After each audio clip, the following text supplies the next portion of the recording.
출애굽기 33장 18절 말씀. 모세가 이르되 원하건대 주의 영광을 내게 보이소서. 아멘. 오늘 말씀의 제목은 영광을 보이소서입니다. 저는 생각할 때 모세의 위대함은 하나님의 영광을 구하는 것이라 생각이 듭니다. 이 본문을 이야기하기 위해서는 하나님의 영광, 그것이 무엇인지 좀 알아봐야 할 것 같아요. 영광은 크게 두 가지로 생각할 수 있을 것입니다. 첫째로는 하나님 그 영광 자체이십니다. 이 영광은 인간이 알 수 없습니다. 하나님만 가질 수 있는 영광이기 때문입니다. 그래서 그 영광은 삼위일체 하나님만 아실 수 있는 그런 영광입니다. 천사도 알 수 없는 그 영광입니다. 그리고 그 누구도 그 영광을 가져갈 수도 없고 영향을 끼칠 수도 없습니다. 오직 하나님만 가지고 계시는 그 영광이시기 때문입니다. 두 번째 영광은 인간에게 인지되는 영광입니다. 인간이 알 수 있는 그 영광입니다. 하나님께서 그분의 이름을 인간 안에 두시어 그 영광은 인간을 통하여 영광을 받으실 수도 있고 인간을 통하여 모욕을 당하실 수도 있게 되는 것입니다. 이 영광은 모든 성도들이 누릴 수 있는 영광이며 성도가 살아가야 할 이유는 바로 이 영광을 드높이기 위함인 것이에요. 그렇다면 오늘 모세가 주의 영광을 내게 보이소서라고 한 그 영광, 이것은 무엇을 말하는 것입니까? 바로 감히 인간이 구할 수 없는 첫 번째 하나님의 본체적 영광을 구하고 있는 것이에요. 감히 그 영광을 구할 수 있었던 사람은 오직 모세밖에 없었던 것이죠. 누가 그 영광을 감당할 수 있겠습니까? 모세는 정말 하나님을 사랑하였습니다. 그래서 모든 인간들보다 하나님을 더 가까이 하기를 원했던 것이에요. 저는 오늘 믿음의 성도들에게 이 영광을 구하라고 말씀드릴 수 없습니다. 제가 드리고 싶은 말씀은 그렇게 하나님을 가까이 하고 싶은 바로 그 모세의 선한 마음이 우리의 마음도 되기를 원한다는 이 얘기를 하고 싶은 거예요. 베드로는 처음 예수님을 만났습니다. 예수님께서 베드로에게 말씀하십니다. 그물을 깊은 곳에 던져라. 밤새 물고기를 하나도 얻지 못했던 베드로는 낙담하였는데 예수님의 그 말씀을 듣고 그물을 깊은 곳에 던졌습니다. 베드로는 전문가입니다. 어부로서 물고기 잡는 전문가입니다. 그 시간에는 모세는 알았습니다. 깊은 곳에 물을 던지면, 깊은 곳에 그물을 던지면 물고기가 안 잡히는 시간대였습니다. 그런데 예수님은 어찌된 일인지 전문가도 아니면서 베드로에게 일평생 그 물고기 잡는 데에 어부로서의 잔뼈가 굵은 베드로에게 너는 그 깊은 곳에 그물을 던지라고 합니다. 베드로가 그 말에 귀를 기울여요.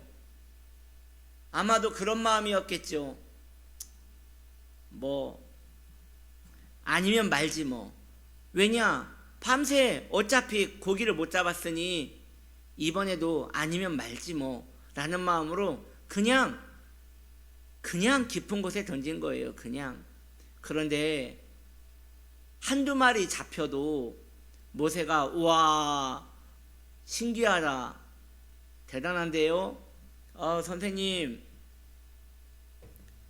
덕분에 물고기 몇 마리 잡았습니다. 오늘 그래도 빈손으로는 안 돌아가겠네요. 고맙습니다. 그렇게 할 것인데, 아니 우연치고는 너무나 거대한 일이 일어난 거예요.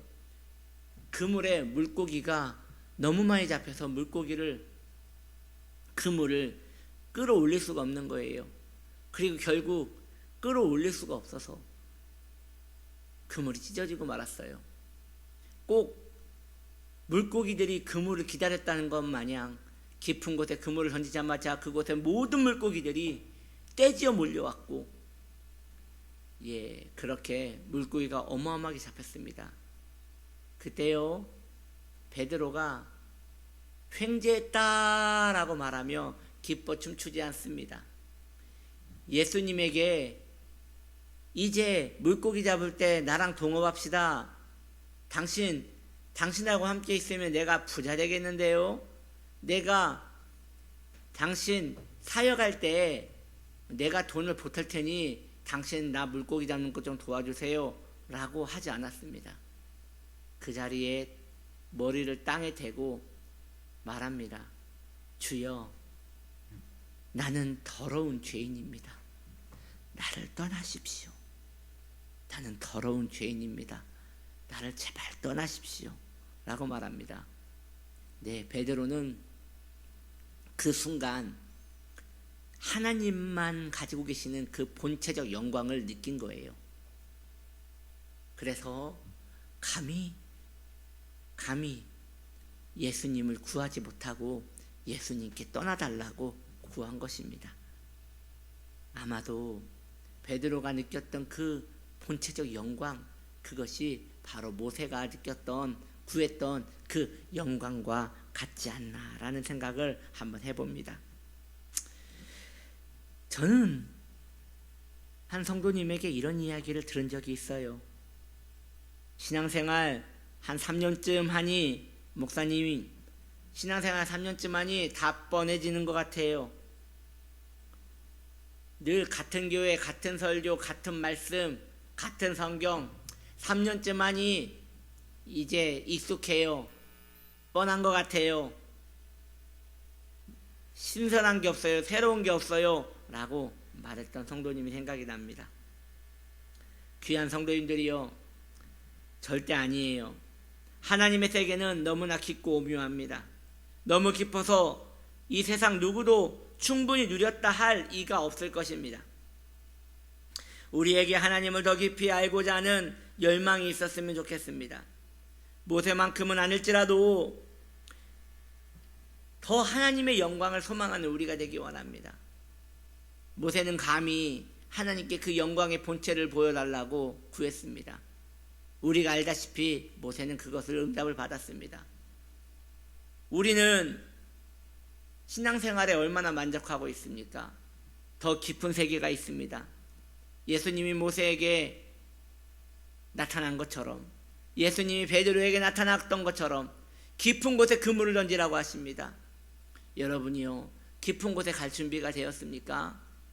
깊은 곳에 나를 던질 준비가 되었습니까? 우리 그렇게 되기를 바랍니다.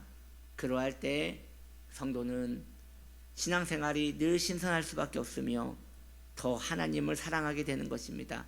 그런 은혜가 저와 여러분에게 있기를 예수님의 이름으로 축복합니다. 기도합니다.